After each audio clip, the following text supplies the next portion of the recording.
Hello नमस्कार दोस्तों। तो कैसे हैं आप लोग? आई होप आप लोग अच्छे होंगे और आपकी तैयारी भी अच्छी चल रही होगी, क्योंकि अब एग्ज़ाम में आपके ज़्यादा दिन बचा नहीं हुआ है, लगभग वहीं 30 दिन के आसपास टाइम बचा हुआ है। तो आज हम बात करने वाले अपने 100 एमसीक्यू जो कि यूपी जीके के रिलेटेड रहने वाले हैं। और देखिए, आप थ्योरी करते रहिए रिवीजन उसका, फिर उसके बाद प्रैक्टिस सेट लगाते रहिए। शुरुआत करने से पहले अगर आप हमें कोई सजेशन देना चाहते हैं कंटेंट या फिर रिलेटेड, तो आप हमें दे सकते हैं, हम उस पर अप्लाई करने की पूरी कोशिश करेंगे।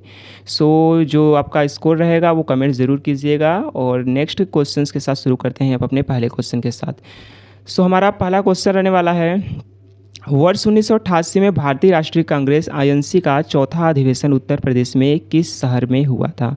तो बताइए, 1888 का जो कांग्रेस का अधिवेशन हुआ था, आईएनसी का चौथा अधिवेशन, फोर्थ अधिवेशन, कहाँ हुआ था? तो प्रयागराज में हुआ था, जो कि जॉर्ज यूले के द्वारा किया गया था। प्रथम ब्रिटिश कांग्रेस का अध्यक्ष हुआ था। तो पहला कहाँ हुआ था? बॉम्बे में हुआ था, फर्स्ट हुआ था। सेकेंड कहाँ हुआ था? कोलकाता में हुआ था। थर्ड कहाँ हुआ था? मद्रास में हुआ था। और फोर्थ कहाँ हुआ था? जो कि यहीं प्रयागराज, या फिर हम इलाहाबाद कहते हैं, कुछ भी कहिए इसको। नेक्स्ट क्वेश्चन रहने वाला है अपना सेकेंड क्वेश्चन, 1888 के इलाहाबाद कांग्रेस जो अधिवेशन हुआ था उसकी अध्यक्षता कौन किए थे? कौन अंग्रेज था? तो फर्स्ट जो अंग्रेज अध्यक्षता किया था कांग्रेस का, तो कौन था? George Yule. जॉर्ज यूले था। ऑप्शन सी हमारा इसमें राइट होने वाला है। नेक्स्ट क्वेश्चन रहने वाला है अपना थर्ड क्वेश्चन, 1905 में भारतीय राष्ट्रीय कांग्रेस के बनारस अधिवेशन की अध्यक्षता किसने की थी? तो बताइए, इसका राइट आंसर कौन सा हो जाएगा? जो बनारस अधिवेशन की अध्यक्षता किसने की थी? तो हमारा राइट आंसर हमारा थर्ड का हो जाएगा जी गोपाल कृष्ण गोखले, इसका राइट हो जाएगा। कब किया था इन्होंने? 1905 में किया था। और कहाँ हुआ था? बनारस में हुआ था ये अधिवेशन कांग्रेस का। नेक्स्ट क्वेश्चन रहने वाला है अपना, थर्ड हो चुका है, फोर्थ की तरफ बढ़ते हैं। अपना फोर्थ क्वेश्चन रहने वाला है, सम्राट अशोक का लघु शिलालेख जो था उत्तर प्रदेश में कहाँ प्राप्त हुआ है? तो बताइए, उत्तर प्रदेश से कहाँ प्राप्त हुआ है सम्राट अशोक का जो लघु शिलालेख था? तो ये प्राप्त हुआ है हमारे मिर्ज़ापुर अहरौरा से। तो हमारा राइट आंसर कौन सा हो जाएगा? ऑप्शन सी, अहरौरा मिर्ज़ापुर से जो सम्राट अशोक का लघु शिलालेख प्राप्त हुआ है। नेक्स्ट क्वेश्चन रहने वाला है अपना फिफ्थ क्वेश्चन, सिंधु घाटी सभ्यता देखिए महत्वपूर्ण स्थल जो हुलास है उत्तर प्रदेश के किस जिले में देखिए स्थित है? तो हमारा फिफ्थ का राइट आंसर हो जाने वाला है सहारनपुर। याद रखिएगा, जो हुलास है वो सहारनपुर में स्थित है। याद रखिएगा, जो महत्वपूर्ण स्थल है सिंधु घाटी सभ्यता की एक स्थल है हुलास। याद रखिएगा, हुलास कहाँ पर है? सहारनपुर में, यूपी के। नेक्स्ट क्वेश्चन रहने वाला है सिक्स क्वेश्चन, हड़प्पा सभ्यता का एक अन्य स्थल मांडी उत्तर प्रदेश के किस जिले में है? तो हमारा राइट आंसर सिक्स का हो जाएगा मुजफ्फरनगर। तो याद रखिएगा, मुजफ्फरनगर में क्या पड़ता है? जो हड़प्पा सभ्यता का एक स्थल है मांडी, अपना ये सहारनपुर होता हुआ, और यहाँ पर क्या हो जाएगा? ये मुजफ्फरनगर हो जाएगा, ये सहारनपुर होता है। नेक्स्ट क्वेश्चन रहने वाला है अपना सिक्स हो चुका है। और सेवेंथ, उत्तर प्रदेश का ऐतिहासिक नगर कौशाम्बी किस जैन तीर्थंकर से मुख्य रूप से संबंधित है? तो बताइए, सेवेंथ क्वेश्चन का राइट कौन सा हो जाएगा? तो कौशाम्बी किन जैन तीर्थंकर से संबंधित है? तो हमारा सेवेंथ का राइट हो जाएगा जो छठे थे इनके तीर्थंकर, भगवान पद्मप्रभ। तो याद रखिएगा, पद्मप्रभ जो थे उन्हें संबंधित है भगवान। ऑप्शन सी हमारा राइट हो जाएगा, सिक्स थे। नेक्स्ट सिक्स, इसका सी राइट हो जाएगा, देखिए भगवान प्रभ। नेक्स्ट क्वेश्चन रहने वाला है एट क्वेश्चन, वाराणसी के प्रसिद्ध काशी विश्वनाथ मंदिर का वर्तमान स्वरूप पुनर्निर्माण 1780 में किसने करवाया था? तो बनवाया था। तो बताइए, इसका राइट आंसर कौन सा हो जाएगा हमारा एट्थ का? तो याद रखिएगा, जो अहिल्याबाई होलकर जी थी उन्होंने ये बनवाया था। औरंगजेब जो कि तोड़ दिया था इसने, तो 1780 में इंदौर की जो महारानी थी अहिल्याबाई होलकर, उन्होंने काशी विश्वनाथ मंदिर का निर्माण कराया था। तो बताइए, 1780 में जो काशी विश्वनाथ मंदिर कहाँ पर है? अपने बनारस में स्थित है, वाराणसी में स्थित है। तो 1780 में इसका निर्माण महारानी अहिल्याबाई होलकर ने कराया था। याद रखेंगे बिल्कुल। नेक्स्ट क्वेश्चन अपना नाइन्थ रहने वाला है। और क्या कहता है क्वेश्चन, वाराणसी में स्थित देखिए ज्ञानवापी मस्जिद का निर्माण किस देखिए मुगल शासक ने करवाया था? तो नाइन्थ का क्वेश्चन का राइट आंसर बताइए। तो राइट आंसर हमारा हो जाएगा औरंगजेब। तो याद रखिएगा, जो ज्ञानवापी मस्जिद का निर्माण औरंगजेब ने करवाया था। ज्ञानवापी मस्जिद जो कि वाराणसी में स्थित है, इसका निर्माण औरंगजेब ने कराया था। नेक्स्ट क्वेश्चन नाइन्थ हो चुका है। टेंथ, ऐतिहासिक चुनार का किला मुख्य रूप से किस पत्थर से निर्मित है? तो याद रखिएगा जो चुनार का किला है किस पत्थर से बना हुआ है, तो 10th का हमारा राइट आंसर हो जाने वाला है सैंडस्टोन। तो जो चुनार जो बलुआ पत्थर से मिलकर बना हुआ है, तो राइट आंसर हमारा कौन सा हो जाएगा, बलुआ पत्थर से, तो ऑप्शन बी हमारा राइट हो जाएगा। इसमें ऑप्शन बी 10th का भी बलुआ पत्थर। तो चुनार का किला याद रखिएगा, चुनार का किला बलुआ पत्थर से मिलकर बना हुआ है, Chunar sandstone. Next question, Rajdari और देवदरी जलप्रपात उत्तर प्रदेश के किस वन्यजीव अभयारण्य में स्थित है।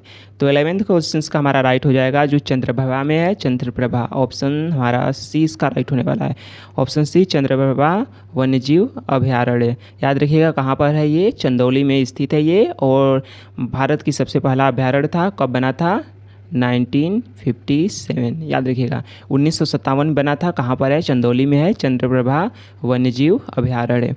और यहाँ पर जो प्रमुख कुछ मुख्य जलप्रपात है याद रखिएगा, राजदरी और देवदरी, इसको भूलेंगे नहीं। राजदरी और देवदरी कहाँ पर है, चंदौली चंद्रप्रभा वन्यजीव अभयारण्य में है, और यह कब बना था, 1957 में बना था ये। नेक्स्ट क्वेश्चन रहने वाला है अपना 12वां, विंडम जलप्रपात जो है उत्तर प्रदेश के किस जिले में स्थित है। तो याद रखिएगा 12वां का हमारा राइट आंसर होने वाला है मिर्ज़ापुर। जो विंडम देखिए जलप्रपात है वो मिर्ज़ापुर में पाया जाता है।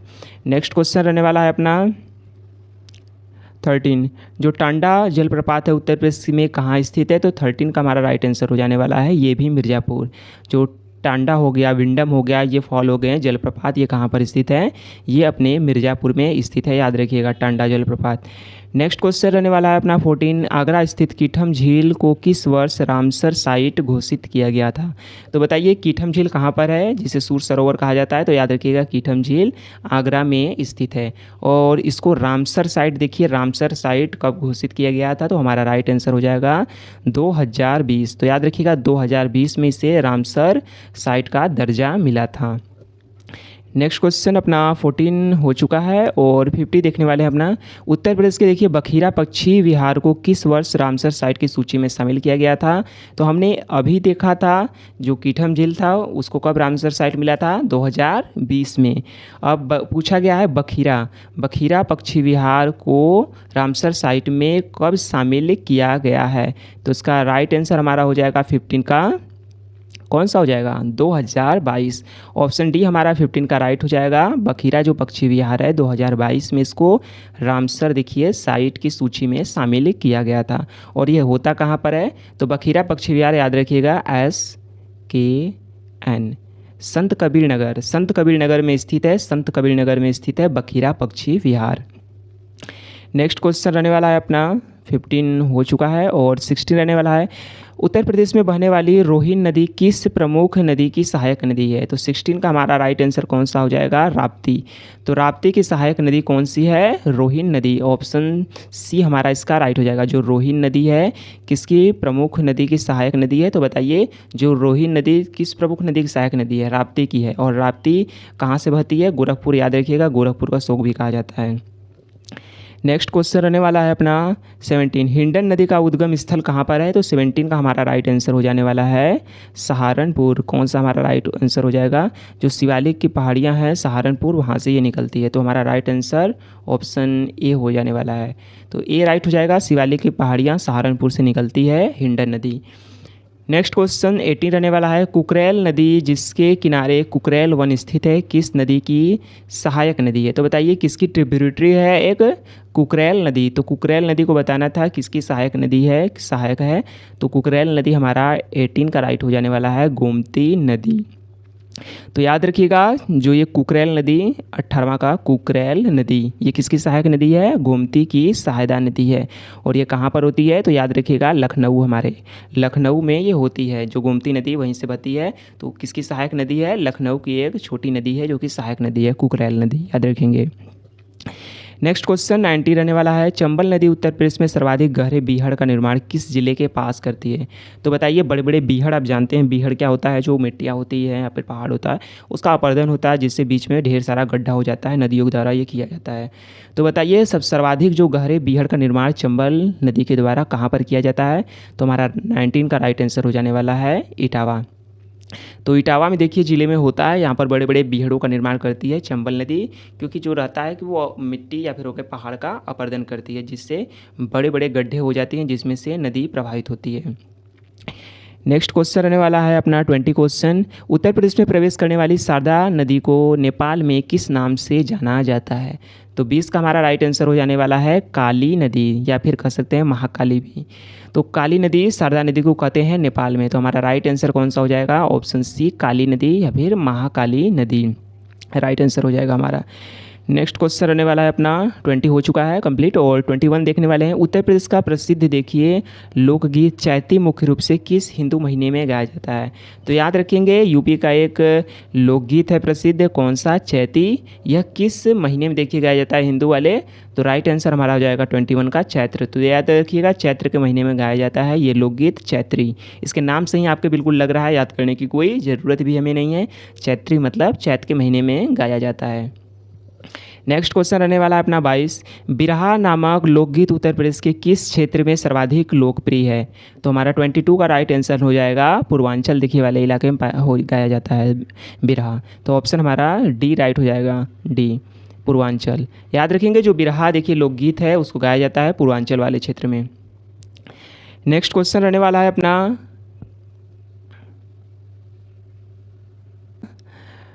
23। ईसूरी फाग उत्तर प्रदेश के किस क्षेत्र का बहुत ही लोकप्रिय लोकगीत है? तो बताइए ईसूरी फाग एक लोकगीत है, यह किस जिले का है हमारे, या फिर किस क्षेत्र का है?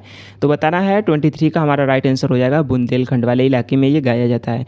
तो याद रखिएगा जो ईसूरी फाग है, ईसूरी फाग किस वाले क्षेत्र में गाया जाता है? अपने बुंदेलखंड वाले क्षेत्र में गाया जाता है। नेक्स्ट क्वेश्चन 24वां रहने वाला है। वीर रस से परिपूर्ण आल्हा लोकगीत मुख्य रूप से किस बोली में गाया जाता है? तो बताइए राइट आंसर 24वां का क्या हो जाएगा हमारे, और किस क्षेत्र में गाया जाता है? ये आपको पता होगा बुंदेलखंड वाले इलाका में गाया जाता है। कौन से? जो आल्हा गीत होते हैं। और राइट आंसर हमारा कौन सा तो हो जाएगा? ऑप्शन बी जो बुंदेली। याद रखिएगा बुंदेली जो बोली में गाया जाता है आल्हा लोकगीत। नेक्स्ट क्वेश्चन रहने वाला है अपना 25वां का। प्रसिद्ध तबला वादक पंडित किशन महाराज का संबंध किस घराने से था? तो याद रखेंगे हमारा 25 का राइट आंसर हो जाने वाला है बनारस घराना। कौन सा है? Option C. तो याद रखेंगे जो तबला वादक थे पंडित किशन महाराज, पंडित किशन महाराज, किशन जी को बहुत पसंद था क्या था? तबला। याद रखेंगे किशन महाराज को क्या पसंद था? बहुत ही तबला बजाना। और ये किस घराने से थे? अपने बनारस, बनारस। तो पंडित किशन महाराज जी बनारस घराने से संबंधित थे। नेक्स्ट क्वेश्चन रहने वाला है अपना 26 कथक के महान नर्तक जो थे शंभू महाराज और लच्छू महाराज किस घराने से संबंधित थे? तो बताइए 26वां का बहुत ही ज़्यादा इंपॉर्टेंट क्वेश्चन है। तो ये हो जाएगा हमारे, ये राजधानी से थे लखनऊ। तो याद रखिएगा लखनऊ घराना, लखनऊ घराने से संबंधित थे। जो कथक के महान नर्तक थे शंभू महाराज एक थे, और दूसरा लच्छू महाराज। याद रखेंगे लखनऊ घराने से संबंधित थे। नेक्स्ट क्वेश्चन 27 गज़ल की रानी कही जाने वाली बेगम अख्तर का जन्म उत्तर प्रदेश के किस जिले में हुआ था?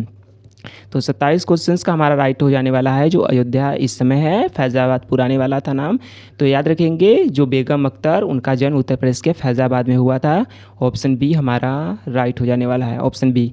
तो ना राइट कौन सा हो जाएगा? ऑप्शन बी 27 का जो बेगम अख्तर। याद रखेंगे बेगम अख्तर का जन्म कहाँ हुआ था? जिन्हें गज़ल की रानी, याद रखेंगे गज़ल की रानी भी कहा जाता है। तो याद रखेंगे फैज़ाबाद में इनका जन्म हुआ था। नेक्स्ट क्वेश्चन रहने वाला है 28वां। वाराणसी के रामनगर की प्रसिद्ध जो रामलीला की शुरुआत किसने करवाई थी? तो बताइए जो रामनगर में हमारे वाराणसी में आप आए होंगे तो देखे होंगे जो वाराणसी में रामनगर में जो एक जगह है वहाँ पर रामलीला कराई जाती है। तो बताइए इसकी शुरुआत किसने कराया था? तो महाराजा जो उदित नारायण थे, काशी के नरेश, काशी के नरेश महाराजा उदित नारायण। ऑप्शन बी हमारा राइट हो जाएगा, इन्हीं के द्वारा इसको शुरुआत की गई थी। नेक्स्ट क्वेश्चन रहने वाला है अपना 29वां। जोगनी नृत्य उत्तर प्रदेश के अवध क्षेत्र में मुख्य रूप से किस अवसर पर गाया जाता है? तो बताइए जोगनी नृत्य होता है जो कि अवध वाले देखिए क्षेत्र में नाचा जाता है, नृत्य किया जाता है, और यह किस देखिए अवसर पर किया जाता है? तो 29 का हमारा राइट आंसर हो जाने वाला है रामनवमी। याद रखेंगे जोगनी नृत्य रामनवमी पे अवसर पर किया जाता है। इसमें क्या किया जाता है? जो पुरुष होते हैं, आदमी होते हैं, वो महिलाओं का रूप धारण करते नृत्य करते हैं। इसमें ये इंपॉर्टेंट है, ये बात याद रखिएगा। जो पुरुष होते हैं क्या करते हैं? पुरुष क्या करते हैं, महिलाओं का वेश धारण करके नृत्य करते हैं, किसमें, जोगनी नृत्य में। नेक्स्ट क्वेश्चन रहने वाला है अपना 30, छोलिया नृत्य जो एक युद्ध नृत्य है, तलवार और ढाल के साथ देखिए किया जाता है, किस समुदाय के द्वारा किया जाता है। तो याद रखिएगा, इतना ही इंपॉर्टेंट है, जो छोलिया नृत्य किस समुदाय के द्वारा किया जाता है। तो हमारा राइट आंसर 30 का हो जाने वाला है, राजपूतों के द्वारा किया जाता है। तो राइट आंसर हमारा हो जाएगा राजपूत समुदाय। तो याद रखेंगे, तलवार और ढाल से भी, तलवार ढाल जो कि क्षत्रियों का काम है, तो कौन करता है, राजपूत करते हैं। तो छोलिया नृत्य कौन करता है, राजपूत समुदाय करते हैं। नेक्स्ट क्वेश्चन 31वां, हाल ही में अमरोहा ढोलक को जीआई टैग मिला है, इसे मुख्य रूप से किस लकड़ी से बनाया जाता है। तो याद रखिएगा, जो अमरोहा का ढोलक होता है उसको जीआई टैग मिला हुआ है, जीआई टैग मिला है, और यह किस लकड़ी से बनता है। तो याद रखेंगे, आम और कटहल की लकड़ी। तो हमारा राइट आंसर ये हो जाएगा, आम और कटहल की लकड़ी से देखिए बनता है अमरोहा ढोलक। नेक्स्ट क्वेश्चन रहने वाला है 32 रहने वाला है, मैनपुरी तारकसी लकड़ी पर पीतल के जार की जड़ाई को जीआई टैग दिया गया है, यह किस जिले का है। तो याद रखिएगा, मैनपुरी का तारकसी, इसको जीआई टैग मिला हुआ है, लकड़ी पर पीतल के जार की जड़ाई की जाती है। तो बताइए राइट आंसर कौन सा हो जाएगा, किस ज़िले से संबंधित है। तो 32 का हमारा राइट आंसर हो जाने वाला है, इसके नाम से ही पता चलता है मैनपुरी, इसमें कोई ज़्यादा कोई दिक्कत भी नहीं होगी। तो मैनपुरी तारकसी पहले ही बता दिया था। नेक्स्ट क्वेश्चन रहने वाला है अपना 33, उत्तर प्रदेश का कौन सा जिला अपने हार्न और बोन क्राफ्ट, सींग और हड्डी के शिल्प के लिए विश्व प्रसिद्ध है, जिसको जीआई टैग भी मिला है इसके लिए। तो बताइए, सींग और हड्डी के लिए देखिए, उत्तर प्रदेश का जिला सींग और हड्डी के लिए प्रसिद्ध है। तो 33 हमारा 33वां का राइट हो जाएगा संभल। याद रखिएगा, जो संभल है सींग और हड्डी के लिए फेमस है, ये जीआई टैग मिला है। नेक्स्ट क्वेश्चन रहने वाला है 34, उत्तर प्रदेश का बागपत जिला ओडीओपी और जीआई टैग के तहत किस उत्पाद के लिए प्रसिद्ध है। तो बताइए, यहाँ का कौन सा फेमस उत्पाद है, कहाँ का, अपने बागपत का। तो हमारा 34 का राइट आंसर हो जाएगा होम फर्निशिंग। याद रखिएगा, जो होम फर्निशिंग के लिए ओडीओपी जीआई टैग मिला हुआ है बागपत जिले को, अपने बागपत जिले को। नेक्स्ट क्वेश्चन 35 रहने वाला है, उत्तर प्रदेश के बाराबंकी जिले किस उत्पाद के लिए देखिए जाना जाता है। तो बताइए 35 का हमारा राइट आंसर कौन सा हो जाएगा। अगर क्वेश्चन नहीं आता है तो भी जवाब दीजिए, ऐसा नहीं है कि क्वेश्चन नहीं आता है तो आप उसको आंसर नहीं देंगे। आंसर आपको देना है, भले ही आपका गलत हो, 10 बार गलत हो, फिर भी आप आंसर दीजिए। तो 35 का हमारा राइट आंसर हो जाएगा, जो बाराबंकी को हमारे हैंडलूम उत्पाद को ओडीओपी दिया गया है। तो याद रखेंगे, हैंडलूम उत्पाद, हैंडलूम उत्पाद याद रखिए किससे संबंधित है। तो याद रखेंगे, बाराबंकी से संबंधित है। नेक्स्ट क्वेश्चन, और याद रखिएगा, जो बाराबंकी एससीआर में आता है, अपने स्टेट कैपिटल रीजन। याद रखेंगे, इंपॉर्टेंट क्वेश्चन है, एससीआर स्टेट कैपिटल रीजन, जो कि एनसीआर के तर्ज पर बनाया गया था यूपी के। इसमें कुल 6 जिले आते हैं, कौन कौन से, लखनऊ भी इसमें शामिल किया गया है, जिसमें से कौन आता है अपना, उन्नाव, रायबरेली, बाराबंकी, सीतापुर और हरदोई। ये अपने कितने हो जाएंगे, 5, और एक कौन सा हो जाता है अपना, राजधानी लखनऊ, राजधानी। तो ये थे कुल 6 जो कि अपने एससीआर में शामिल किए गए हैं। तो बाराबंकी जिला किसके लिए प्रसिद्ध है, याद रखिएगा, यहाँ का ओडीओपी तो हैंडलूम उत्पाद के लिए प्रसिद्ध है। नेक्स्ट क्वेश्चन अपना रहने वाला है 36, उत्तर प्रदेश का गाजीपुर जिला किस विशेष शिल्प के लिए चुना गया है। तो बताइए, यहाँ का ओडीओपी कौन सा है। तो ओडीओपी गाजीपुर जिले का है। 36 का हमारा राइट आंसर हो जाने वाला है कौन सा, जूट वॉल हैंगिंग। तो याद रखिएगा, जो जूट वॉल हैंगिंग है गाजीपुर का फेमस है, ओडीओपी है, याद रखेंगे बिल्कुल। नेक्स्ट क्वेश्चन रहने वाला है अपना, नेक्स्ट क्वेश्चन 37 रहने वाला है, उत्तर प्रदेश के बांदा जिले में ओडीओपी उत्पाद कौन सा है। तो याद रखेंगे, यहाँ का फेमस जो उत्पाद है बांदा का, अपने बांदा का। तो 37 सजर पत्थर, याद रखिएगा, जो बांदा का सजर पत्थर है, इंपॉर्टेंट है। नेक्स्ट क्वेश्चन रहने वाला है अपना 38, चुनार मिर्ज़ापुर किस उद्योग के लिए विशेष रूप से प्रसिद्ध है, जिसे जीआई टैग भी मिला है। तो याद रखेंगे, चुनार जो कि मिर्ज़ापुर में स्थित है। 38 का हमारा राइट आंसर हो जाएगा, लाल मिट्टी बर्तन के लिए। तो याद रखिएगा, चुनार जो है अपने लाल मिट्टी के बर्तन के लिए काफ़ी ज़्यादा फेमस है, जिसे जीआई टैग भी मिला हुआ है। नेक्स्ट क्वेश्चन रहने वाला है अपना 39वां, उत्तर प्रदेश के हाथरस जिले का प्रसिद्ध ओडीओपी उत्पाद कौन सा है, प्रमुख उत्पाद। तो याद रखेंगे, 39 का हमारा राइट आंसर हो जाने वाला है हींग। तो हाथरस जो है अपना, हाथरस हींग प्रसंस्करण के लिए फेमस है, ओडीओपी उत्पाद इसे मिला हुआ है हींग के लिए। याद रखेंगे, हींग के लिए कौन है, हाथरस। एच से हाथरस, एच से हाथरस, तो एच से हींग, याद रखेंगे। नेक्स्ट क्वेश्चन रहने वाला है अपना 40, उत्तर प्रदेश के बुलंदशहर का ओडीओपी उत्पाद क्या है? तो 40 का हमारा राइट आंसर कौन सा हो जाएगा? जो हमारा बुलंदशहर है इसका प्रमुख उत्पाद कौन सा है जिसे ओडीओपी का दर्जा मिला हुआ है? तो हमारे 40 का राइट आंसर होने वाला है जो सिरेमिक है। सिरेमिक खुर्जा पॉटरी है, इसके लिए इसको क्या मिला हुआ है? ओडीओपी उत्पाद का दर्जा। नेक्स्ट क्वेश्चन रहने वाला है अपना बुलंदशहर को याद रखिएगा। नेक्स्ट क्वेश्चन नेक्स्ट क्वेश्चन रहने वाला है अपना 41, भारतीय रेलवे का केंद्रीय रेल विद्युतीकरण संगठन का जो मुख्यालय है पूछा गया है, मुख्यालय कहाँ पर है? तो याद रखेंगे जो भारतीय रेलवे का केंद्रीय रेल विद्युतीकरण संगठन जो इसका मुख्यालय है हमारे प्रयागराज में स्थित है। ऑप्शन सी हमारे राइट हो जाएगा। नेक्स्ट क्वेश्चन रहने वाला है अपना 42, national institute of biological Uttar Pradesh में कहाँ स्थित है? तो 42 का हमारा राइट आंसर हो जाने वाला है नोएडा। याद रखिएगा जो नेशनल इंस्टीट्यूट ऑफ बायोलॉजिकल, याद रखिएगा बायोलॉजिकल्स कहाँ पर है? तो हमारे नोएडा में स्थित है। नेक्स्ट क्वेश्चन 43, राष्ट्रीय उद्यमिता एवं लघु व्यवसाय विकास संस्थान कहाँ पर स्थित है? याद रखेंगे इंपॉर्टेंट काफ़ी क्वेश्चन है। तो नेशनल उद्यमिता एवं लघु व्यवसाय विकास संस्थान अपने नोएडा में स्थित है। 43 का राइट आंसर हो जाने वाला है हमारा ये भी ऑप्शन सी। नेक्स्ट क्वेश्चन रहने वाला है अपना 44, उत्तर प्रदेश का सबसे पुराना कृषि विश्वविद्यालय कौन सा है? तो हमारे 44 का राइट आंसर कौन सा हो जाएगा?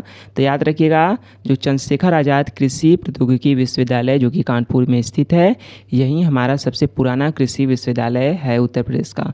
तो याद रखेंगे हमारा right answer option A. Option देखिए ए राइट हो जाएगा, ये रहा। नेक्स्ट क्वेश्चन रहने वाला है चंद्रशेखर आज़ाद, याद रखेंगे चंद्रशेखर आज़ाद इतना ही।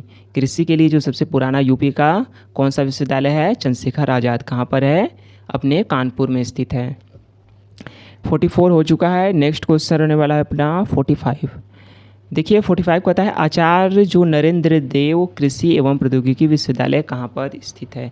तो 45 का आंसर हमारा राइट हो जाने वाला है ऑप्शन बी अयोध्या। याद रखेंगे जो आचार्य नरेंद्र देव कृषि प्रौद्योगिकी विश्वविद्यालय, इतना लंबा नाम है, आप बस इतना रखिए नरेंद्र देव। जो नरेंद्र देव के लिए कृषि विश्वविद्यालय की स्थापना अयोध्या में की गई थी। नरेंद्र देव कृषि विश्वविद्यालय कहाँ पर है? अयोध्या में है। नेक्स्ट क्वेश्चन रहने वाला है अपना 46, सरदार वल्लभ भाई पटेल कृषि एवं प्रौद्योगिकी विश्वविद्यालय उत्तर प्रदेश में कहाँ स्थित है?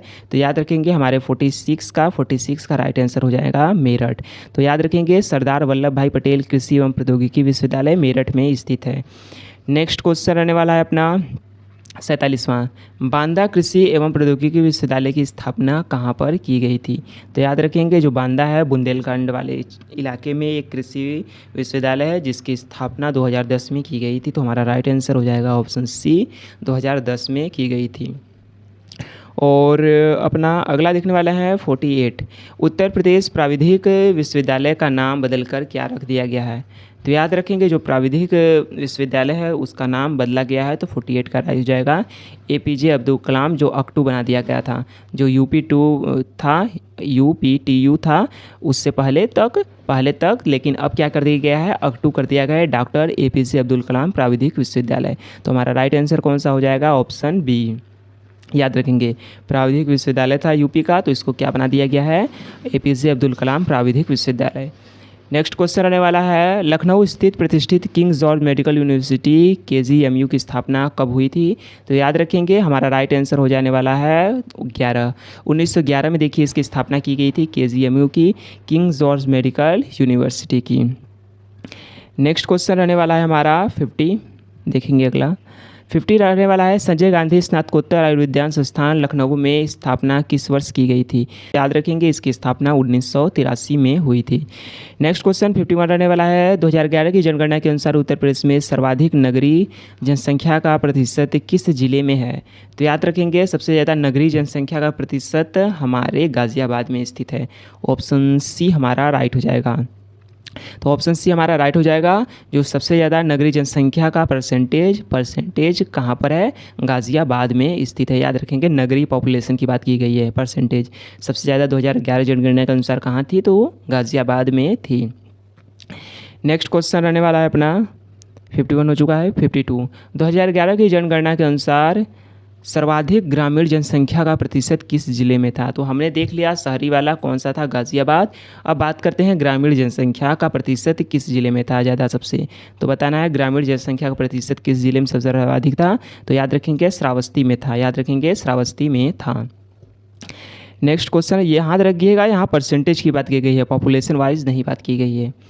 नेक्स्ट क्वेश्चन रहने वाला है अपना 53 रन वाला है। उत्तर प्रदेश में न्यूनतम महिला साक्षरता दर वाला जिला कौन सा था? तो 53 का हमारा राइट आंसर कौन सा हो जाएगा? श्रावस्ती, याद रखेंगे। श्रावस्ती में सबसे कम लिटरेसी रेट थी, याद रखेंगे, वुमेंस के लिए चाहे वीमेंस के लिए, सबके लिए। तो न्यूनतम महिला साक्षरता यूपी में सबसे कम कहाँ थी? श्रावस्ती में थी। नेक्स्ट क्वेश्चन, उत्तर प्रदेश का न्यूनतम पुरुष साक्षरता दर वाला कौन सा था? तो याद रखेंगे इसका राइट आंसर वही हो जाएगा, हमारा राइट आंसर श्रावस्ती हो जाएगा 54 का। तो राइट आंसर कौन सा हो जाएगा? श्रावस्ती में सबसे कम लिटरेसी रेट थी।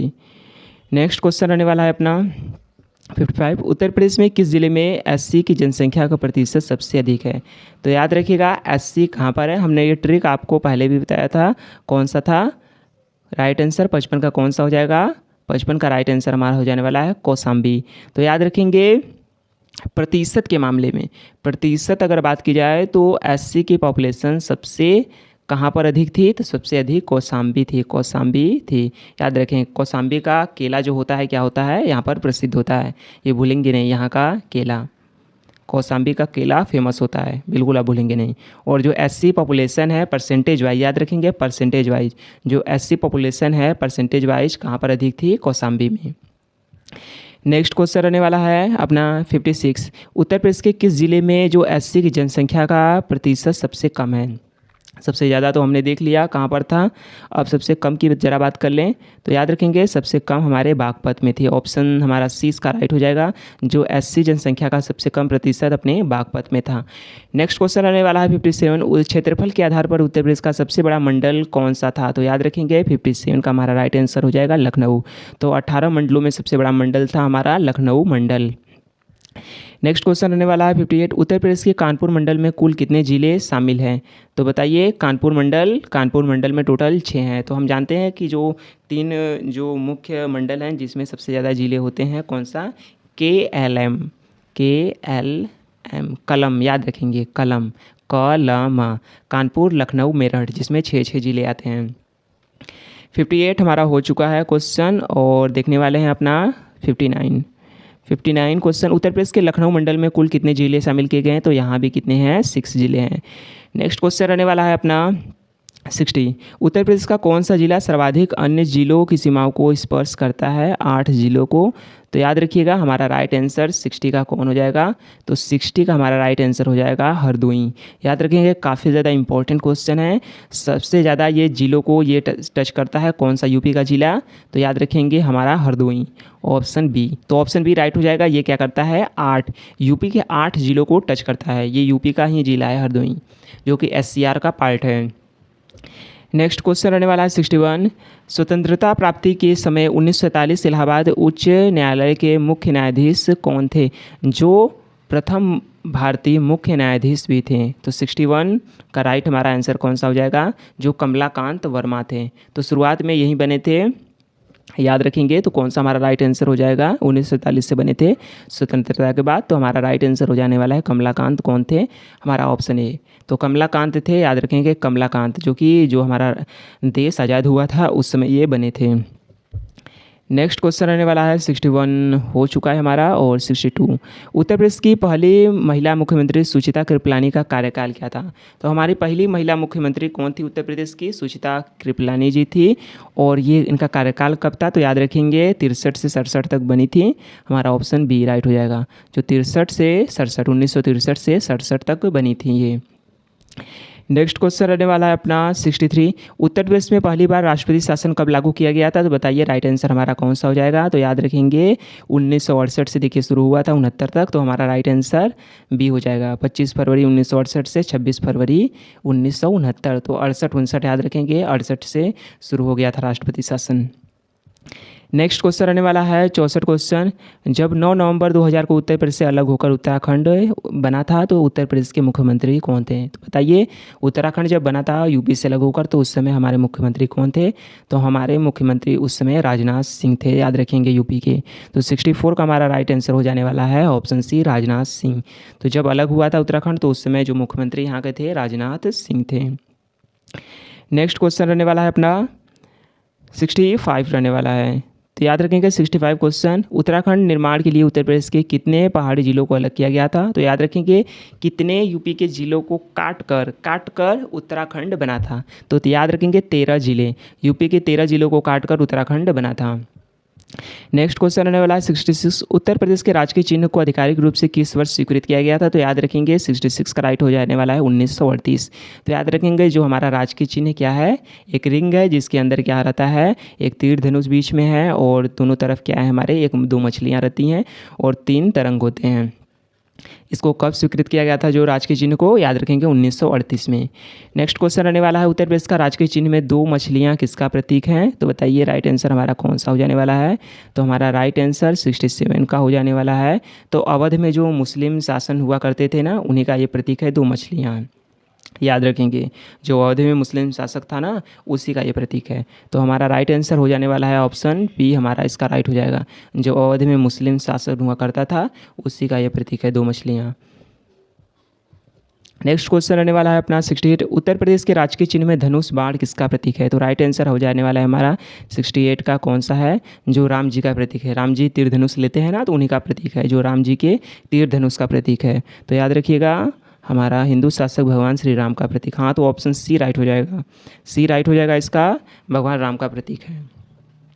नेक्स्ट क्वेश्चन वाला 69। उत्तर प्रदेश के राजकीय चिन्ह में मछलियाँ और धनुष के बीच 3 लहरदार जो रेखाएं होती हैं क्या दर्शाती हैं?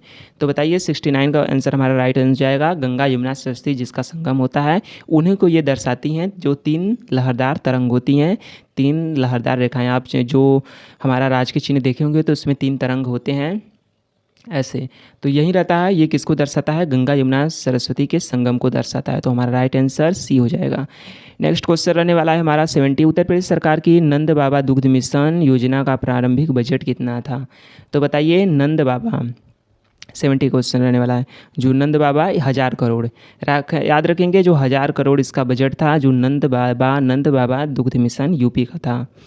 नेक्स्ट क्वेश्चन रहने वाला है अपना 61। उत्तर प्रदेश का पहला महिला विश्वविद्यालय किस शहर में स्थापित किया जा रहा है? तो बताइए यूपी का फर्स्ट वुमेन यूनिवर्सिटी बन रहा है, कहाँ पर बन रहा है? तो 71 गोरखपुर। तो गोरखपुर में देखिए बन रहा है यूपी का पहला महिला विश्वविद्यालय, यूपी का पहला महिला विश्वविद्यालय गोरखपुर में बन रहा है। नेक्स्ट क्वेश्चन रहने वाला है अपना 72। सार्वजनिक परिवहन के लिए रोपवे का इस्तेमाल करने वाला भारत का पहला शहर कौन सा है? तो याद रखेंगे यहाँ पर रोपवे का निर्माण किया जा रहा है जो कि सार्वजनिक परिवहन के लिए। 72 का हमारा राइट आंसर हो जाने वाला है वाराणसी। तो याद रखेंगे हमारा राइट आंसर कौन सा हो जाएगा? Option B, Varanasi. वाराणसी में देखिए बन रहा है रोपवे, जिससे क्या किया जाएगा? परिवहन किया जाएगा सार्वजनिक लोगों के लिए। नेक्स्ट क्वेश्चन रहने वाला है अपना 73। उत्तर प्रदेश सरकार की पंचामृत योजना का मुख्य उद्देश्य किस फसल के किसानों की आय बढ़ाना है? तो बताइए कौन सी फसल के किसानों की आय बढ़ाना है पंचामृत योजना? तो हमारा 73 हो जाएगा गन्ना। तो गन्ना पंचामृत है हमारे लिए। तो याद रखिएगा पंचामृत योजना किससे संबंधित है? गन्ना संबंधित है। जो कि किसान हैं उनकी आय को बढ़ाना है, इस योजना का उद्देश्य है। तो पंचामृत योजना किस लिए है? किसानों की आय बढ़ाने के लिए है। और किस फसल की? गन्ना की। नेक्स्ट क्वेश्चन रहने वाला है अपना 74। उत्तर प्रदेश सरकार की मुख्यमंत्री अभ्युदय योजना किससे संबंधित है? तो 74 का हमारा राइट आंसर हो जाने वाला है प्रतियोगी परीक्षाओं के लिए। तो याद रखिएगा जो प्रतियोगी परीक्षा है छात्रों को मुफ्त कोचिंग दिया जाता है, इससे तैयारी किया जाता है उनका, तो तैयारी उनको दिया जाता है फ्री में।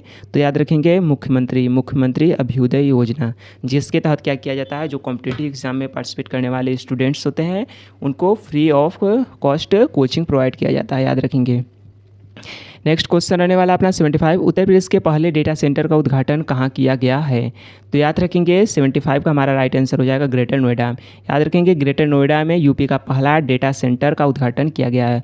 यूपी का first data centre greater Noida में स्थापित हुआ। Next question 76। 76 कहता है भारत का पहला अमृत सरोवर उत्तर प्रदेश के किस ग्राम पंचायत में बनकर तैयार हुआ है। तो 76 का हमारा राइट आंसर हो जाने वाला है रामपुर। तो रामपुर कहाँ पर है, हमारा रामपुर राइट हो जाएगा ऑप्शन बी। तो देखिए अमृत सरोवर जो था वो कहाँ पर बना था, रामपुर में बना था, याद रखेंगे बिल्कुल।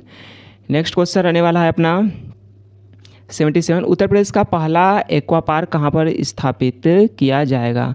तो याद रखेंगे हमारा जो एक्वा पार्क है कहाँ पर स्थापित किया जाएगा, यूपी का पहला एक्वा पार्क है। तो हमारा राइट आंसर हो जाने वाला है अपने गोरखपुर में। एक्वा पार्क में क्या किया जाएगा, जो देखिए मछलियाँ होती हैं ना उन्हीं के पालन को बढ़ावा देने के लिए और जो शोध होता है खोजबीन करने के लिए ये किया जाएगा, जो एक्वा पार्क बनाया जाएगा। तो एक्वा पार्क है यूपी का पहला है, तो पहला एक्वा पार्क कहाँ बना है, तो याद रखेंगे स्थापित किया जाएगा इसको गोरखपुर में स्थापित बनाना है इसको। तो गोरखपुर में बनाया जाएगा यूपी का पहला एक्वा पार्क। नेक्स्ट क्वेश्चन 77 हो चुका है। 78, भारत का पहला वेदवन पार्क कहाँ पर है। देखिए तो वेदवन पार्क जिसमें वेदों पर आधारित पेड़ पौधे और थीम है। तो याद रखेंगे वेदों पे जो आधारित यहाँ पर पेड़ पौधे हैं इसलिए इसको क्या कहा जाता है, वेदवन पार्क। तो वेदवन पार्क यूपी का पहला कहाँ खोला गया है, तो याद रखेंगे ये अपने नोएडा में खुला है। तो ऑप्शन हमारा सी राइट हो जाएगा, नोएडा। तो वेदवन पार्क यूपी का पहला नोएडा में खुला है। नेक्स्ट क्वेश्चन, उत्तर प्रदेश सरकार ने व्यापारी कल्याण दिवस किस तिथि को मनाने की घोषणा की है। तो याद रखेंगे जो व्यापारियों के लिए कल्याण दिवस मनाया जा रहा है यूपी में, कब मनाया जा रहा है, हमारे यहाँ 29 जून को। 29 जून को याद रखेंगे व्यापारी कल्याण दिवस। नेक्स्ट क्वेश्चन रहने वाला है अपना किशनपुर वन्यजीव अभयारण्य उत्तर प्रदेश के किस जिले में है जो दुधवा रिजर्व का हिस्सा है। तो याद रखेंगे जो किशनपुर के से हमने बताया था इसका कुछ ट्रिक, कल किशन कब आएगा, कल आएगा, किशन कब आएगा, कल आएगा, किशन मतलब कल आएगा। तो किशन कहाँ पर रहता है, एल से लखीमपुर खीरी, किशनपुर वन्यजीव अभयारण्य लखीमपुर खीरी में स्थित है। ऑप्शन बी हमारा राइट हो जाएगा 80 का। नेक्स्ट क्वेश्चन रहने वाला है अपना नेक्स्ट क्वेश्चन रहने वाला है 81, कतरनिया घाट वन्यजीव अभयारण्य कहाँ पर स्थित है। तो याद रखेंगे जो कतरनिया घाट वन्यजीव अभयारण्य अपनी बहराइच में स्थित है।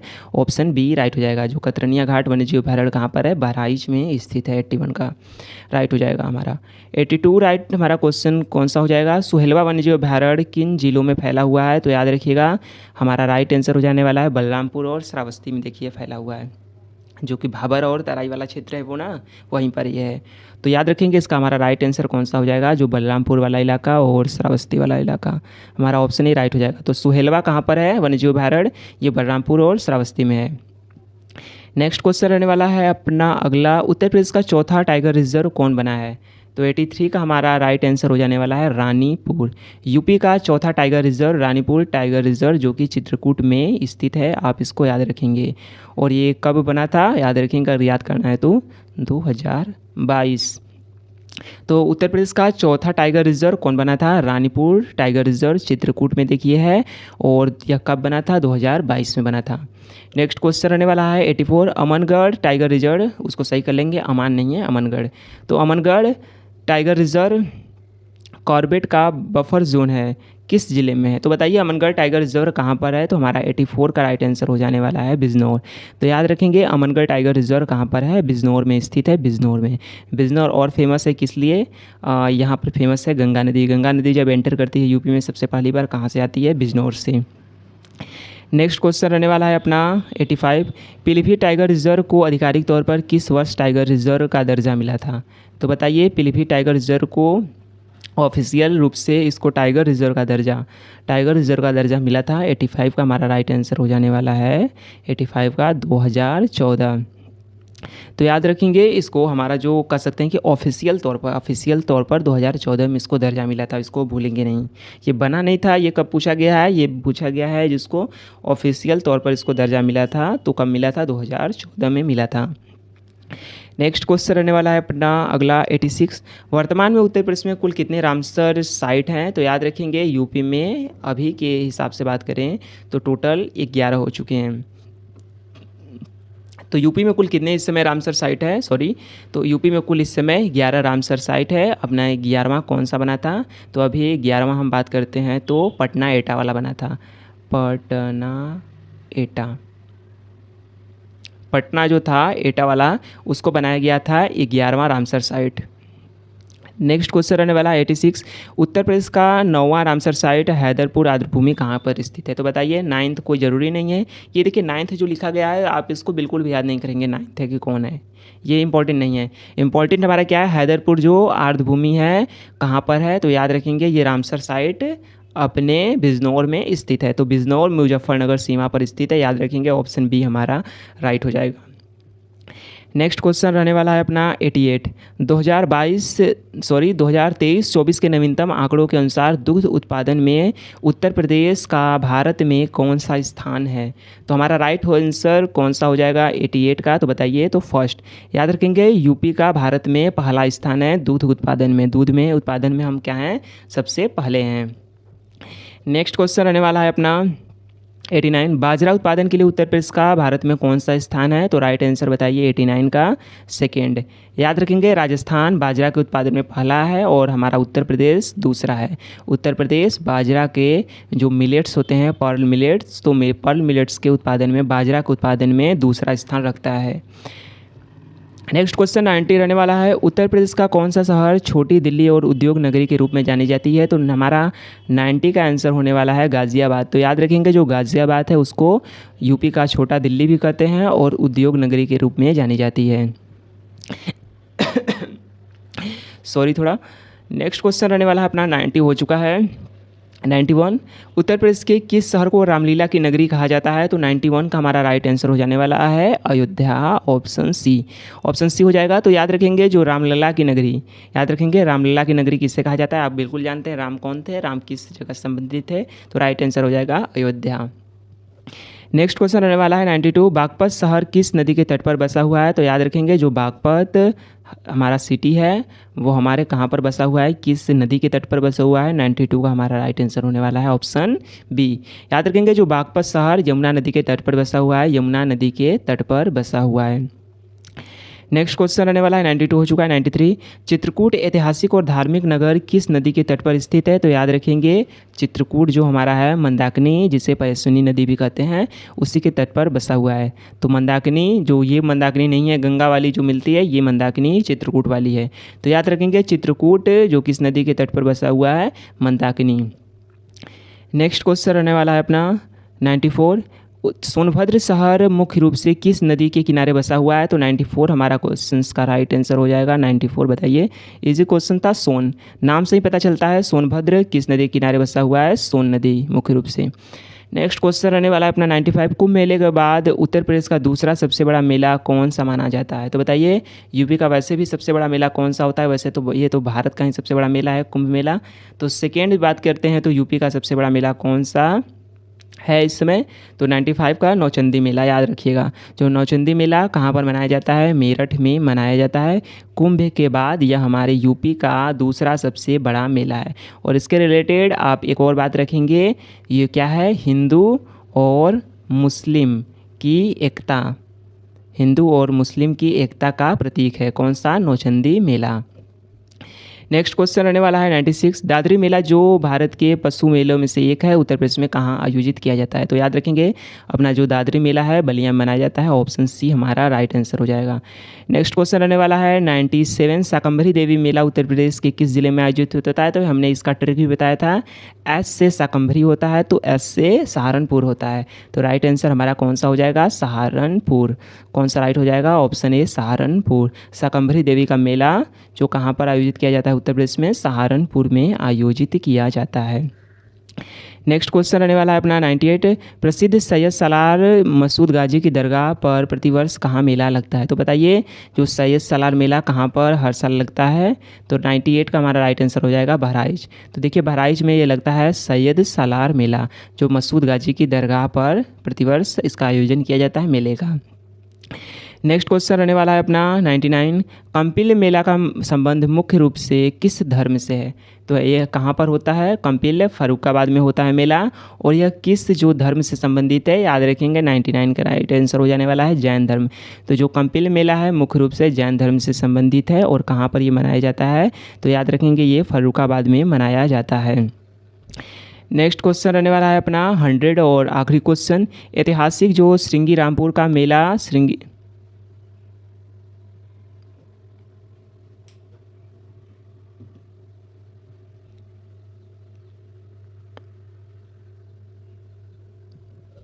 सो 100 और आखिरी हमारा क्वेश्चन रहने वाला है, ऐतिहासिक श्रृंगी रामपुर का मेला कार्तिक पूर्णिमा और दशहरे के अवसर पर कहाँ लगता है? तो बताइए 100 का हमारा राइट आंसर कौन सा हो जाएगा?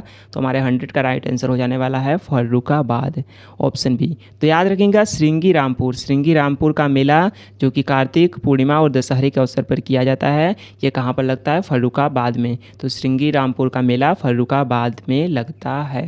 तो ये थे हमारे आज के top 100 important questions UP GK के रिलेटेड। आई होप वीडियो आपको पसंद आई होगी। वीडियो पसंद आई होगी तो चैनल को लाइक एंड सब्सक्राइब ज़रूर कीजिएगा और आपका जो स्कोर है कमेंट में ज़रूर कीजिए। और अगर इसके रिलेटेड कोई आपको इशू है या फिर आप हमें सजेशन करना चाहते हैं तो कमेंट ज़रूर कर दीजिए, हम उसको अप्लाई करने की पूरी कोशिश करेंगे। और तब तक के लिए मिलते हैं, अपने तैयारी आप लगातार करते रहिए क्योंकि अब हमारे पास ज़्यादा दिन वैसे भी नहीं बचा हुआ है। तो मिलते हैं अपने, तब तक के लिए अगले वीडियो में। नमस्कार, जय हिंद, जय भारत।